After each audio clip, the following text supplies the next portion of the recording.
Imagine a new kind of investing, a potentially life-changing way to invest that honors biblical principles, the kind of principles that you and I grew up with. Since 1994, Timothy Plan has made biblically responsible investing possible, offering mutual funds and ETFs that are filtered for biblical principles. Don't compromise your values. Invest with Timothy Plan. Ask your financial advisor or call Timothy Plan at 1-800-TIM-PLAN. Again, that's 1-800-846-7526 and discover what it means to be a biblically responsible investor. Investing involves risk, including possible loss of principal. Before investing, carefully consider a fund's investment objective, risks, charges, and expenses contained in the prospectus available at timothyplan.com. Read carefully before investing. Mutual funds distributed by Timothy Partners Ltd. and ETFs distributed by Foreside Fund Services LLC. As a paid testimonial, there is no guarantee of future performance and each experience will differ. Welcome to another edition of the MemoPOD. I'm glad that you are with us. So last week, and you picked up on this, I got some feedback from some of you. Last week we tried something new. Substack had sent out an email saying that they'd upgraded what they were doing with the videos and that you could upload a video and it would go straight to your podcast and it would do a transcript with it and all of that. And let me just put this plainly, it made it a lot simpler on me, the way that Substack had it set up. And I was thinking, man, if this would work, this would be dynamite. So I'm going to try it this way, not say anything, and see if anybody notices a difference or anything like that. Well, we had some folks notice a difference. And it's true. First of all, if you were watching the transcript, you couldn't just read the transcript because it went with the video. So that's annoying to the people that need to just read it because they can't listen or they can't watch or whatever the reason. Maybe they just like to read. What's wrong with those people, right? But then the other thing is, like if it didn't do punctuation, it didn't do quotations.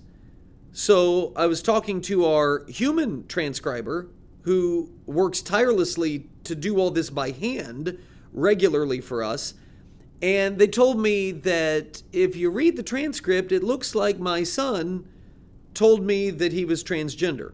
Because I was reading a story or sharing a quote from a story about somebody's son doing that. And the way, without the quotations, it looked that way. So somebody that's just reading the transcript probably going to get the wrong idea. And then there was some confusion because it didn't look the right way. And did it really go to the podcast like it was supposed to? Maybe it'll get fixed at some point in time. But we are obviously back to the previous format that we had before. So sorry if you were frustrated last week, but nothing should be different this week. So let me start off with this. For years, nay, I say, or I should say, dare I say, decades, progressives, liberals, the secular left have held themselves out to be the movement of, the cause of, the party of, and by and for women. Of, by, and for women. If you are a woman, then you should be on board with the left because the left believes in, and it always frustrated me because the left was not Orthodox Christians, and Christianity has done more for women and the liberation of women and women's rights and all of that stuff, the dignity of womanhood and femininity and all of that stuff, the uniqueness and the mystique of femininity, than any belief system, any faith, any religion, any worldview that has ever existed in the history of mankind. And so to see these chaps coming in on their white horse, pretending to carry off all of the dames, saying, oh no, we're the party for women. What? And it's obviously it's not just women, it's a whole slew of minority groups. But the left has promised that they are and has claimed to be and has paraded themselves around as champions of femininity. And I'm sitting here staring at the mountains of evidence that indicate the exact opposite. And it makes me frustrated. It does. It makes me frustrated, the lies and the deceptions that exist. And they're not confined to the left. I understand that. And I think we have a duty, a responsibility to call out lies when we see them, and this is certainly one. Last Sunday, Okay, so you got to go back about 5 days ago. Democrat Representative, and how do you say, is it Pramila Jayapal? I don't know. Like, I have seen her name and read pieces and written pieces that include her name multiple times. But I don't know that I've ever heard it pronounced. But anyway, so she provided the latest example of what I'm talking about. She, being a woman, provided the latest example as she humiliated herself and she humiliated her state and her party, her political party, her movement on national television. She goes on CNN. So these are the friendly confines of CNN, a leftist propaganda network. And we know that. That's what CNN is, and they market themselves as such. They market themselves as new, but everybody knows it. And so she knew she was going into the friendly confines. And they being Dana Bash in this particular circumstance, lofts this softball topic at the Congresswoman about the sexual violence that's been perpetrated by Hamas. Let me just share with you one of the stories that I'm talking about. Here's a quote. This was from, this one's from the JC. I think there was a piece in the Atlantic. Wall Street Journal had a piece on this, reporting about the gang rapes that Hamas engaged in during their October 7th massacre. Gang rapes and then beheaded the women. Here's one of the quotes. Quote, "I saw this beautiful woman with 8 or 10 of the fighters beating and raping her." Now imagine being that person that sees that. You want to help, but you know what's going on. You know that in the end you will die, she will die, they will go on and do what they're doing. So it's got to be this helpless feeling. 8 to 10 Hamas fighters beating and raping her, and the woman is screaming, "Stop it, I'm going to die anyway from what you're doing, just kill me." And they were laughing and raping her. And the last one shoots her in the head. I mean, there's no other word for it. It's animalistic savagery. That's what it is. It's savagery. Acting as savages. And that's the stuff that Dana Bash is bringing up, saying, look, the left obviously has talked about being these protectors of women and all of this. What about this sexual violence that Hamas has perpetrated? Listen to this exchange. And you tell me women are safe in the protection of progressivism. That progressivism is a friend of women. Listen to this. Other country. I want to ask you about sexual violence. And it's kind of remarkable that this issue hasn't gotten enough attention globally. Widespread use of rape, brutal rape, sexual violence against Israeli women by Hamas.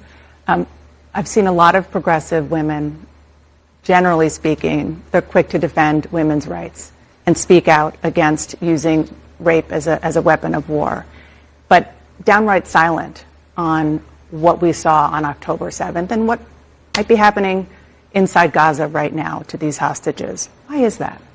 I mean, I don't know that that's true. I think we always talk about the impact of war on women in particular. In fact, I remember 20 years ago I did a petition around the war in Iraq. Have you talked about it since October 7th? Absolutely, and I've condemned what Hamas has done. I've condemned specifically all of women? the actions. Absolutely, the rape, of course. But I think we have to remember that Israel is a democracy. That is why they are a strong ally of ours. And if they do not comply with international humanitarian law, they are bringing themselves to a place that makes it much more difficult strategically for them to be able to build the kinds of allies, to keep public opinion with them. And frankly, morally, I think we cannot say that one war crime deserves another. That is not what international humanitarian law says. Okay, with respect, I was just asking about the women, and you turned it back to Israel.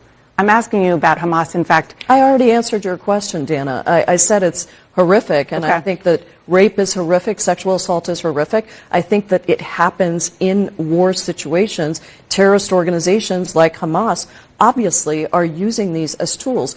However, I think we have to be balanced about bringing in the outrages against Palestinians. 15,000 Palestinians have been killed in Israeli airstrikes, 3/4 of whom are women and children. And it's horrible, but you don't see Israeli soldiers raping well, Dana, I think women. I don't want this to be the hierarchy of oppressions. I think 15,000 people have been killed. It shouldn't be, which is horrible. And 2.2 million Palestinians live in a 140 square mile area, which is about the size of Las Vegas, with a population that is 4 times that of Las Vegas, and 1.8 million Palestinians right now are displaced. They are living in shelters. They are being told to move to South Gaza, then South Gaza is being bombed. They're being told to move to North Gaza. There are no homes left. The vast majority of infrastructure has been destroyed. This is not the way that we are going to beat terrorism, whether it's Hamas or some future iteration of Hamas. On that note, I want to talk about... I'm sorry, what? Rape is now some sort of complex, nuanced issue? Rape is? Women, I cannot stress this enough. I don't know what you've been told, and I don't know who told you, and I don't know how many times they said it, but your gender is not safe when it is left vulnerable to the consequences of progressive thought. It's not safe. I mean, those examples, the one example that I just gave to you, and there's multiple examples, and you're saying we have to be balanced in our condemnation of gang rape? No, we don't, Congresswoman. What in heaven's name is wrong with you? How is something so vile and so perverse, something that is so inhumane and to me gag-inducing to everybody who hears about it, how is it not grounds for sweeping and universal condemnation? I mean, if you have a different opinion on tax policy, if you have a different opinion on immigration, and there's some bad stuff that happens as the result of immigration, yeah, 100%. We're talking about rape here. Can there not be universal condemnation of rape? Is this now something that we have to view as nuanced? This is something we have to balance properly? It's rape. It's gang rape. How is it even possible to equivocate in your response? I don't care how badly you hate Israel. I don't care how anti-Semitic you are. I don't care how clueless you may be about geopolitics, which obviously maybe all of that applies to the Congresswoman. I don't even care. It shouldn't matter. We're talking about gang rape here. There's no nuance. There's no qualification. There's no stipulating facts. Not to sane, moral people. But, and this is what I really wish women, particularly younger women that flock towards progressivism, this is what women everywhere need to understand. There is nuance. There is qualification. There are stipulations and there is equivocation on the issue of rape if you are progressive. If you are a progressive, then it clearly matters what kind of woman is allegedly being raped. What kind of woman is being raped? When the Congresswoman was wanting to keep Jayapal, whatever it is, when she was wanting to keep Brett Kavanaugh, U.S. Supreme Court Justice, when she was trying to keep him off the U.S. Supreme Court, she seized upon those really bizarre, unfounded, and they were confused allegations that Christine Blasey Ford, you remember her? She brought those up, that she's pretty sure that at a frat party or something like that, that she was gang raped and Brett Kavanaugh was involved, or maybe he was in the room and she couldn't identify him and all that stuff. You know what Pramila Jayapal had to say then? Let me read it to you. Dr. Blasey Ford, I don't know how you say her name, Dr. Ford, has shown herself to be brave, compelling, and absolutely credible today. We owe it to her and to sexual assault survivors everywhere to not confirm Kavanaugh. Hashtag believe survivors. Man. Hashtag believe survivors. And here you've got a report of a woman who didn't survive her gang rape and assault. And Jayapal, well, you got to be nuanced. Yeah, we got to be balanced about this. You know, some of what Israel's done, it's bad. So you can't be surprised. What? I don't care what you have done. I don't care what a sovereign country has done. It is not somehow then acceptable to rape innocent women and girls. Why are we having to have this conversation with elected leaders? Why are we having to have this conversation with anybody? In 2015, this same congresswoman was on about European refugees being subjected to sexual assault. Here's what she wrote. Horrifying. Women refugees fleeing through Europe are told rape is not a real issue. Those women and Ms. Ford, they didn't deserve to be raped. And that's why we had to speak out against it. But Israeli women? No, we have to be balanced. See, that's what I mean. There is equivocation, there is stipulation. It is not possible for Congresswoman Jayapal and her pals who are progressives to come out and say, no equivocation, no stipulation, no question. Raping Israeli women is wrong. End of story. It's disgusting, and the international community should be outraged, should condemn it, and should expect that something be done about it. That's not hard. That's what every single person needs to say. So what leads to this kind of warped compass? I think that's a real question. Because maybe this is just Jayapal. Maybe this is just her and she's nutty. Okay. What leads to this kind of warped moral compass is progressivism. It is the Marxist columns upon which progressivism is constructed. Notice the Marxist, the heartbeat of Marxist theory in many ways is the distinction between oppressed and oppressor. That in every power dynamic, there is always an oppressed person and an oppressor. When I talk to my wife, I am the oppressor and she is the oppressed. Doesn't matter how our relationship really is, doesn't matter. Because of society and the patriarchal roots of our society, I am the oppressor, she is the oppressed. And that's what Marxism does. In every area, in every circumstance, there is an oppressed and an oppressor. And when the oppressed rises up against the oppressor, it's usually going to be okay, according to Marxism, this Marxist paradigm that exists. And notice how progressives apply it to the Israel-Hamas situation and conflict. Israel is the oppressor. Hamas represents the oppressed. Because Israel controls the land, they control the territory, they have the stronger military, they're the oppressor.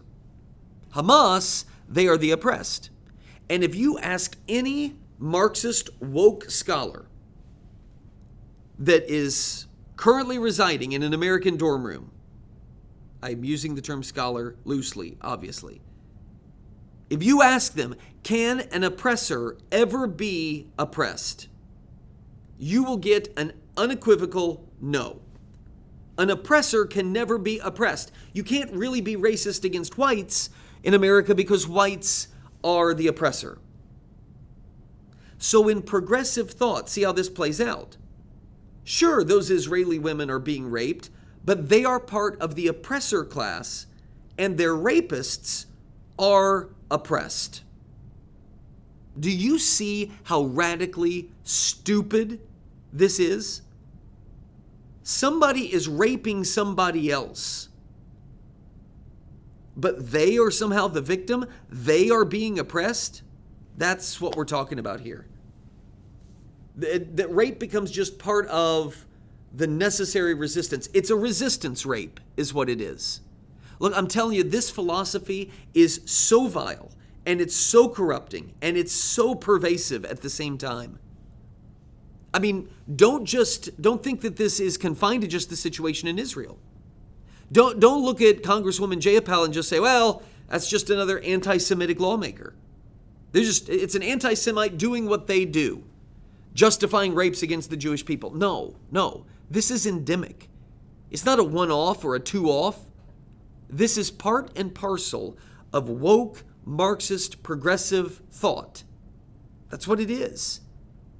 And therefore, that same philosophy will be applied liberally in other circumstances as well. How about this one? Report from the Daily Caller.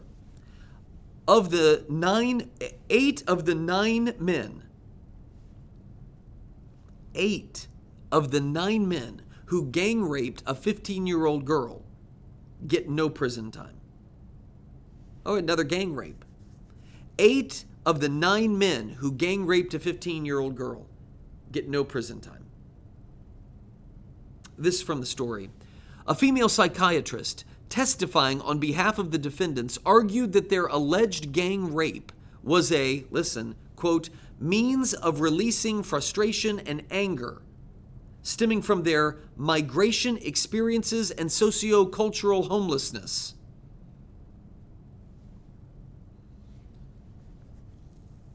Women, I'm telling you, progressivism is not your friend. You are not safe with progressive thought. I look at that and I think it can't be real. We cannot be this far gone.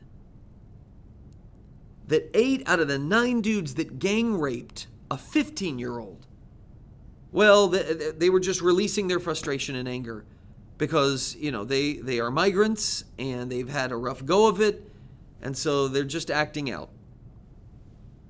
Isn't it the left that's always said things like, well, boys will be boys is no excuse for this behavior? And the whole church too, and the sex abuse scandal and all of that. Where are they here? And don't get me wrong, there are probably many of them that would condemn this. But what I'm trying to stress, and I hope that they would, what I'm trying to stress is they do so in contradiction of progressive thought. Because progressive thought teaches exactly what Jayapal is embracing here. That the rapists are of the oppressed class, and therefore, you can't really hold them accountable. You can't really expect better behavior from them. And that's why I'm saying, ultimately, progressivism is a threat to the safety and the security of women. I understand that is completely contradicting the current zeitgeist that is preached at young college girls and has been for generations now. I know that's totally opposed to it, but the proof has always been there. For people who are capable of thinking and willing to think, it's always been there. Look at the progressive position on abortion. What is abortion? The intentional, the proactive, the aggressive killing of your own offspring that, if Planned Parenthood is to be believed, the Guttmacher Institute, over 90% of all of the instances of this act of abortion, they're done for convenience. Nothing to do with health, nothing to do with anything other than convenience. And progressives have made that, the intentional killing of your own offspring, which 90% of the time is done simply for convenience, that is the singular issue upon which women are expected to vote. Imagine suggesting that an entire gender, 50% of the Earth's population, is best represented by securing a legal means to kill children. Insane. But that's what progressivism has pushed. Meanwhile, not only is abortion inhumane, it is an open invitation to who? Who does abortion protect and help? Don't say women. No, I'll tell you who it helps and it protects: unscrupulous men that want to use and abuse women for sexual pleasure and not have any accountability. That's who abortion is made for. Talk to me all day long about your patriarchy. That right there is the very thing in spades that you complain about. Sex traffickers, pornographers, fornicators, pedophiles, rapists, pimps, they have all benefited spectacularly under the evil veil that has been provided by legal abortion. You get rid of the evidence. You get rid of the problem. Keep your top client out there in the field. So there's an example. Progressivism isn't your friend if you're a woman.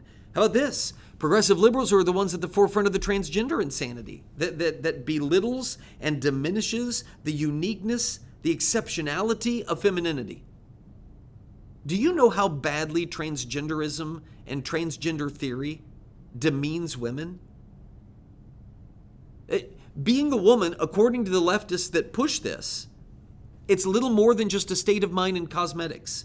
That's the mystique of being a woman. That's not me saying that as a conservative. That's what the left is arguing. It's what they're saying. To progressives, the more men that win female beauty pageants, the more men that win women's sporting events, well, then the more advanced and evolved we are as a society. What is that?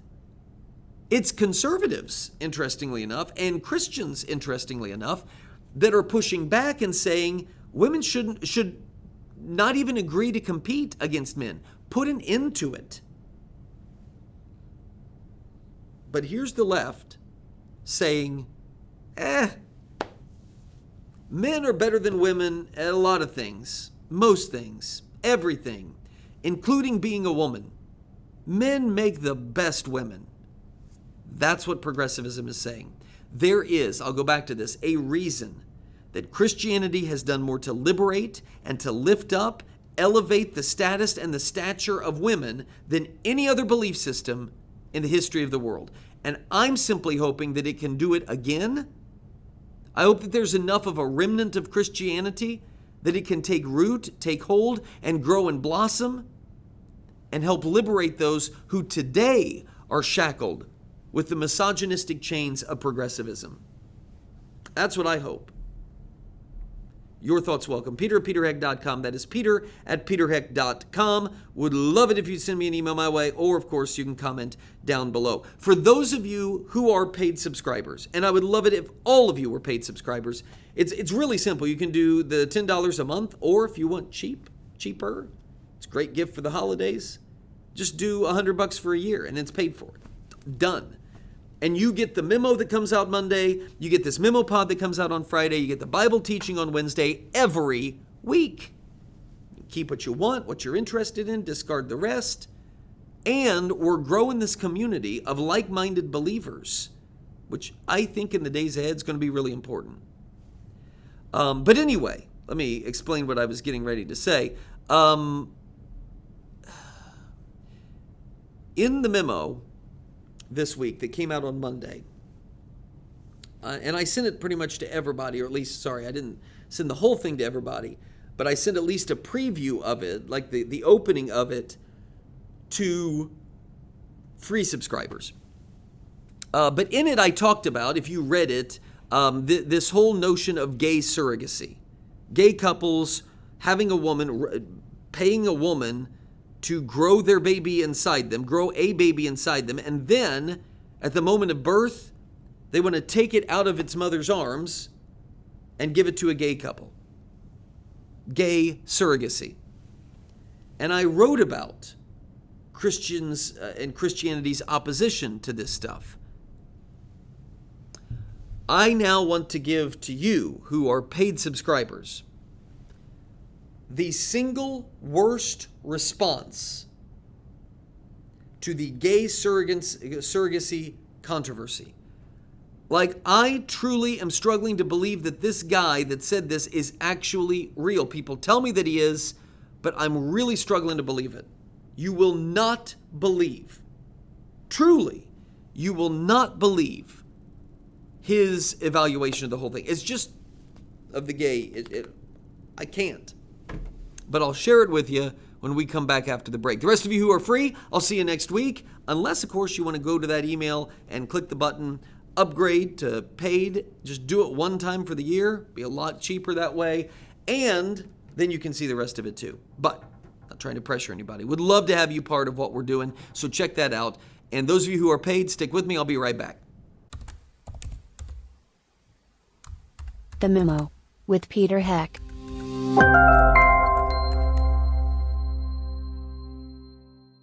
Please patronize and thank all the sponsors of the Heck podcast, including McGonigal's Buick GMC, Terrell's Auto Service, Norris Insurance, Stevens Machine, Creative Financial Center, Indiana Right to Life, Tri-Green Tractor, the Indiana Family Institute, Hartman Family Farms, Liberty Financial Group, the Wyman Group, and J. Watson Creations.